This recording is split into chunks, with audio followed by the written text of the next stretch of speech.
Hey guys, Danimation here. I know it's been a while since I've had a video like this, so I just want to say Merry Early Christmas if I don't make a video like this then. But 2 weeks ago, I promised I would do a Left Forgotten Q&A. I didn't get that many questions, but, you know, I'm fine with that. So, I'm going to do two things. I'm going to answer all the questions here, and then I'm actually going to answer some things, or talk about some things about Season 2, just to make the video a bit longer. Like, release dates, some plot details without major spoilers for Season 2, and, just like when you can expect it. And also, to answer a couple of unanswered questions from Season 1. And that's what pretty much all of these questions are. They're all pretty much asking questions about Season 1.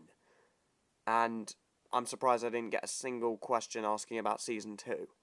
But I'm still going to talk about it. Anyway, let's get into this. Are the spirits of the animatronics related to any other horror characters, like how Richie's brother is possessing Freddy?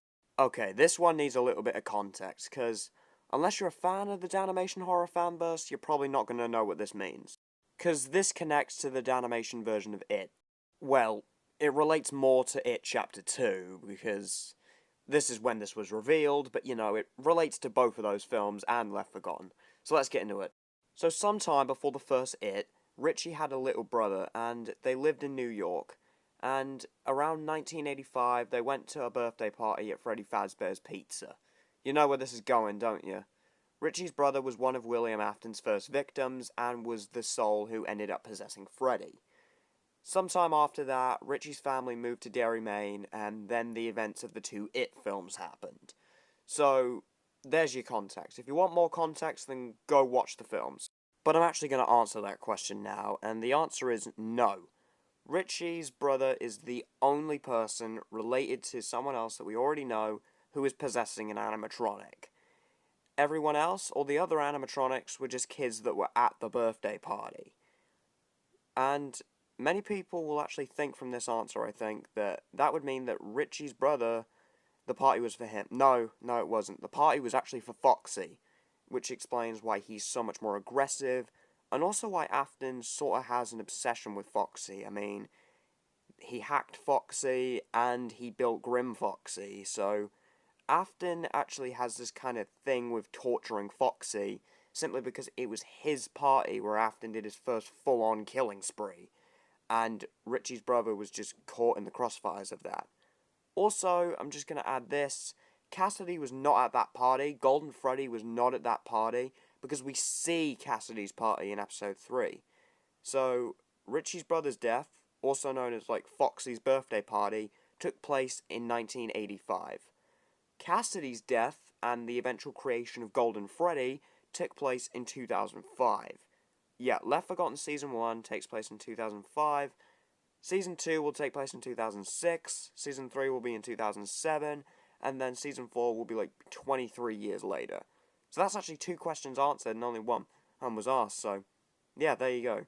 But the short answer is, no, they're not. Richie's brother was just a friend of the kid who ended up being Foxy, and one of Afton's first victims. So, there's your question answered. How did Sammy survive? Okay, do you remember in the original Bendy and the Ink Machine, where Sammy was attacked in Chapter 2 and we all thought he was dead? Then in Chapter 5 he came back. What happens in Left Forgotten is meant to be a reference to that, where Sammy is attacked by the Ink Demon, or seems to be attacked by the Ink Demon, in Episode 3, only for him to come back in Episode 11, for him to be a part of the 3-part finale arc for Season 1. It's like, basically like a reference to how, in the actual game, Sammy could basically survive for inexplicable reasons, and I didn't see any reason why he couldn't do that in Left Forgotten. I haven't actually found... No one actually knows how he survived in Bendy and the Ink Machine, which means I think it's going to be the same way that no one can know how he survived in Left Forgotten either. I'm stuttering a bit, I know, but I'm not going to record this again. This is just a normal Dan video, this isn't a fan film, so I'm not going to act professional at all. How did Mike find Joey Drew Studios? He's basically been piecing it together throughout the whole series. Ever since Boris told him about the origin in episode 2, Mike has been working out how to find where it is, and then he finally figured it out. So he went to show Jerry just to see if he was right. He'd never seen it before until episode 13, aka the season 1 finale, but he knew it was there. And, yeah. So, like, he knew it was there. He basically put all the evidence together. What Boris said, and given that the ink demon always goes back to the woods, and the place he attacked was in the woods, so Mike seemed to figure out that Joey Drew Studios had to be in the woods from episode 1 and 2. Bit of a shorter answer, but you know, pretty easy to answer, actually.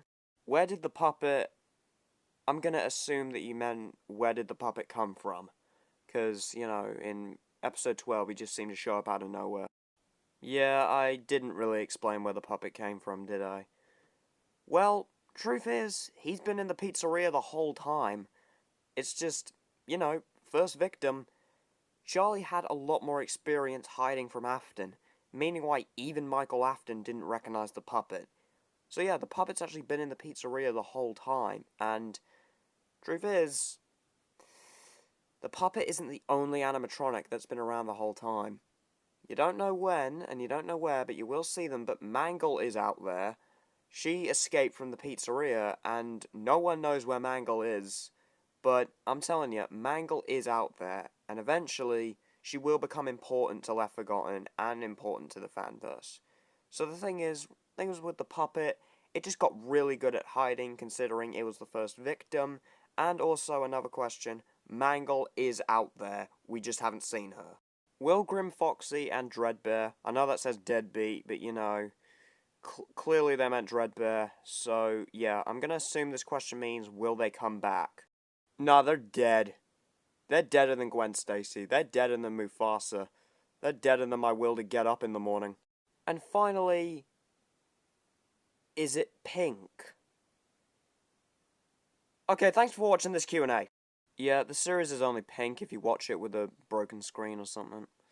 Don't know why you feel the need to ask that. I think you need to consult a therapist or something, but whatever. Now let's get into some details about Season 2. So, release date. I'm taking a bit of a break from Left Forgotten. As you can see, I've already made like 5 fan films afterwards. But for Left Forgotten, I think we all need a second to ease and like rest after Season 1. So Season 2 is going to come out after Christmas. So like after Christmas is done, like after Christmas Day, like maybe even on Boxing Day I'll start working on it.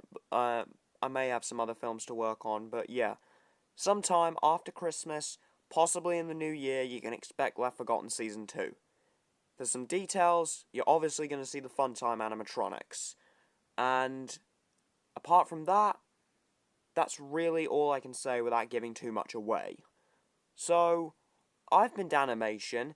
Thank you for your interest in my show.